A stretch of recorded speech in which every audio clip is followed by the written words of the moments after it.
अब आपको ये पता है कि नॉर्मल डिस्ट्रीब्यूशन कर्व में मीन, मीडियन, मोड तीनों एक ही लाइन पे आते हैं, सही है।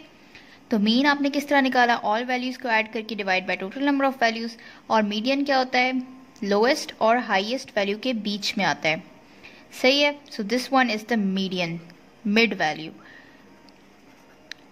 और जो मोड होता है वो हाईएस्ट वैल्यू होती है, यानी कि सबसे ऊपर जो जा रही है, यहाँ से जो सबसे पीक पे है वो ये है, इसको हम मोड कहते हैं। यानी कि ये पॉइंट जो है इस पे सबसे ज्यादा लोग हैं, सबसे ज्यादा फ्रिक्वेंसी, मीडियन भी उसी जगह पे आ रहा है और मीन भी उसी जगह पे आ रहा है। सो इसको हम कहेंगे नॉर्मल डिस्ट्रीब्यूशन कर्व। जब भी आप डेटा कलेक्ट करते हो तो नॉर्मली किसी भी चीज़ का डेटा कलेक्ट करो, पाकिस्तान में हीमोग्लोबिन लेवल्स का या फिर शुगर लेवल्स हो गए, तो उसमें आपको नॉर्मल डिस्ट्रीब्यूशन कर्व ही आएगा। For example normal haemoglobin level 14 grams है तो इन मैन, तो उसमें हम क्या कहेंगे कि कुछ लोगों का 16 भी होगा, यहाँ पे आगे इतने थोड़े से लोगों का कम कम होता जाएगा यहाँ तक 18 तक, ठीक है। और यहाँ पे क्या हो जाएगा 12 ग्राम्स भी होगा कुछ लोगों का, सही है, और 13 वगैरह।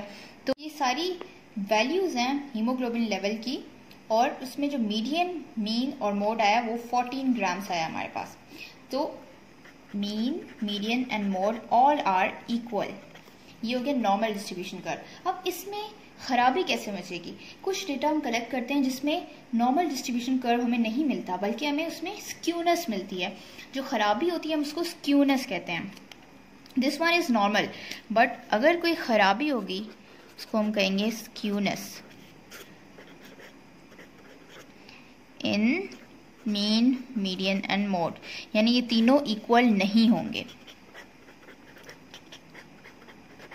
मीन, मीडियन एंड मोड तीनों इक्वल नहीं होंगे। अब उसके लिए कैसे ग्राफ बन सकते हैं आपके पास, फॉर एग्जांपल ये मैं ग्राफ बना रही हूँ, उसमें क्या हुआ कि इस तरह का एक ग्राफ आ गया, ये इसकी लोएस्ट वैल्यू, ये उसकी हाईएस्ट वैल्यू। अब मुझे बताएं आपके इसके मीन, मीडियन एंड मोड किधर लाई करेंगे। ग्राफ को अगर हम देखें तो मैंने कहा था जो हाईएस्ट फ्रीक्वेंसी पे आता है वो मोड कहते हैं उसे, और जो मिडल वैल्यू होती है इन दोनों के जो बिल्कुल बीच में लाई करेगी वो क्या होगी, मीडियन, ठीक है। यहाँ पे आपके पास क्या आ गया, मीडियन। और मीन क्या होता है, मीन हमेशा ये याद रखें इस तरह होता है ना, मीन, मीडियन एंड मोड। तो सबसे पहले मोड आया, फिर मीडियन आया, फिर मीन आएगा। तो मोड, मीडियन एंड मीन, ये सीक्वेंस ना हमेशा आपके पास कायम रहेगी। फॉर एग्जांपल यहाँ कहीं इसका मीन होगा, सही है। तो किसी भी अगर ग्राफ आपको कोई भी दे दें तो आपसे ये पूछ सकते हैं कि इसका मोड क्या है, किधर है, ये मोड है इसका, ये जो नीचे इसके वैल्यू कॉरेस्पॉन्ड करेगी वो आपने बता देना है मोड है इसका, और जो दोनों के बीच में एग्जैक्टली होगी वो मीडियन होगा, और मीन इसके बाद आएगा, क्योंकि आपने ये वैल्यू कभी नहीं खराब करनी, मीन, मीडियन, मोड, सही है, एक सीक्वेंस में कायम रहना है। इसको हम क्या कहेंगे, ये खराब डेटा कलेक्ट हुआ है, this is not the normal distribution curve. क्योंकि नॉर्मल डिस्ट्रीब्यूशन कर्व में हमने क्या कहा कि mean, median and mode should be equal. ये देखिए हमने एक ही जगह पे मोड भी आया है, मीडियन भी आया है और मीन भी आया है, तो this is normal distribution curve. But in case of skewness, जहाँ पे खराबी मच जाती है, तो उसमें ये तीनों चीजें इक्वल नहीं होती। तो ये एक किस्म का डेटा हो सकता है। दूसरा एक आपके पास ये आ सकता है, ये बन सकता है। अब इसमें हम मीन, मीडियन, मोड किस तरह निकालेंगे, सबसे हाईएस्ट फ्रीक्वेंसी वाला होगा वो मोड होगा, उसके बाद जो मिडल होगी यानी ये हाईएस्ट और लोएस्ट वैल्यू के बीच में, ये तो हाईएस्ट फ्रीक्वेंसी वाला मोड था चाहिए, हाईएस्ट और लोएस्ट के बीच में जो एग्जैक्टली मिडल पे आ रही है वो क्या होगी, मीडियन।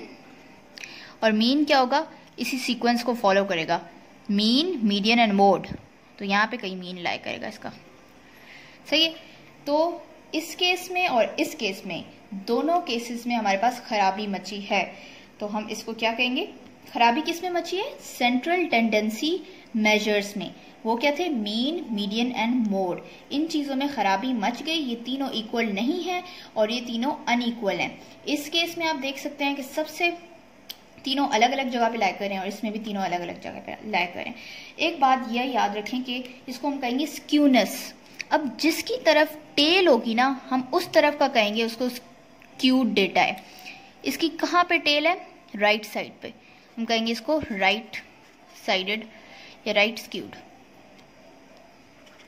ठीक है, ये राइट स्क्यूनेस हो गई।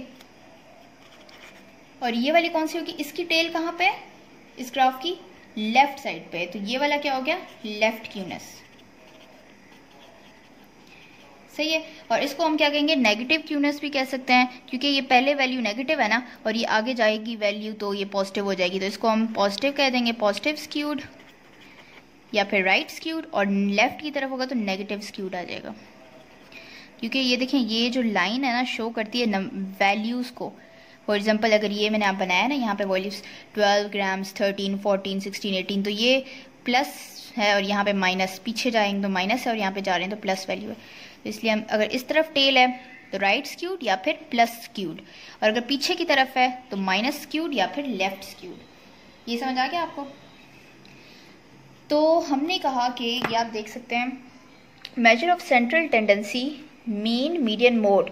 अगर ये नॉर्मली प्रेजेंट करें तो उसका नॉर्मल डिस्ट्रीब्यूशन कर्व बनेगा जिसमें मीन, मीडियन, मोड इक्वल होंगे। अगर ये लोग इक्वल ना हो ये तीनों चीज़ें, तो हम इसको क्या कहेंगे, खराबी in mean, median and mode, जिसको हम स्क्यूनेस कहेंगे। And that can be either right skewness या पॉजिटिव स्क्यूनेस या फिर लेफ्ट या नेगेटिव स्क्यूनेस। सही है।